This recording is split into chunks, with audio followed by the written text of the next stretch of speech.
College जाओ, खूब पढ़ाई करो, अच्छे मार्क्स लाओ, अच्छी नौकरी पाओ और अपना घर बसाओ। आज से 26 साल पहले जब मैं कॉलेज करने के लिए घर से निकल रहा था तब पापा ने मुझे ये सलाह दी थी।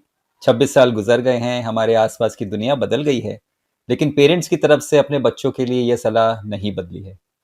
कॉलेज में अच्छी तरह से पढ़ाई करके अच्छी नौकरी पाकर अपना घर बसाने की सलाह कोई गलत सलाह नहीं है, लेकिन आज के दौर में हमें नए विचारों और अलग तरह की शिक्षा की जरूरत है। अगर आप अगले कुछ सालों को ध्यान में रखकर सोचें तो ये पुरानी सलाह न केवल अपर्याप्त या इनसफिशिएंट है, बल्कि एक तरह से रिस्की भी है।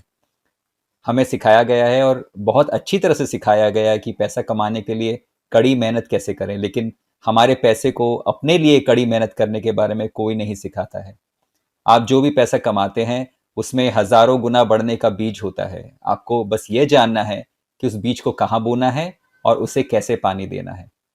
इसे सीखने का एकमात्र तरीका स्व शिक्षा या सेल्फ एजुकेशन के मार्ग पर चलना है।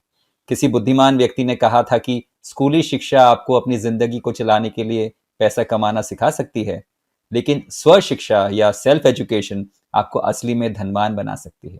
इससे कोई फर्क नहीं पड़ता कि आप आज कहाँ खड़े हैं, चाहे आप एक स्टूडेंट हो या नौकरी में हो, कोई प्रोफेशनल हो या बेरोजगार हो।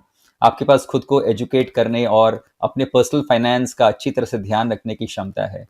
यदि आप मेरी बात सुन रहे हैं तो मेरा अनुमान है कि आप पहले ही अपने पर्सनल फाइनेंस और इन्वेस्टिंग के प्रश्नों के उत्तर ढूंढने में कुछ समय बिता चुके हैं, और संभवतः आप पहले से इस बारे में उपलब्ध बहुत सारी जानकारी से परेशान हैं।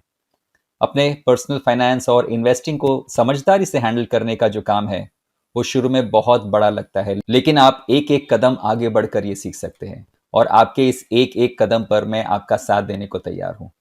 आज से मैं द इनर गेम पॉडकास्ट पर आपको अपने पर्सनल फाइनेंस और इन्वेस्टिंग की जर्नी में हेल्प करने की कोशिश करूंगा। यहाँ ना मेरे पास कोई इन्वेस्टमेंट या फाइनेंशियल प्रोडक्ट बेचने के लिए होगा, ना ही कोई सर्विस। जब से मैंने सफल निवेशक स्टार्ट किया है, मेरा फोकस सिर्फ इन्वेस्टमेंट एजुकेशन पर रहा है, और ये नई सीरीज पूरी ईमानदारी से उसी पर फोकस करेगी।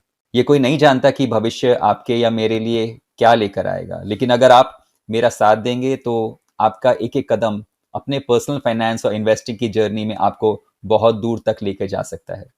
और अगर आप पेशेंटली एक एक कदम आगे बढ़ेंगे तो क्या पता आपकी जिंदगी में ऐसा पॉजिटिव बदलाव आए जो हमारी कल्पना से परे हो। जब हम कुछ भी नया स्टार्ट करते हैं तो हमारे पास चुनने के लिए दो चॉइसेस होती हैं।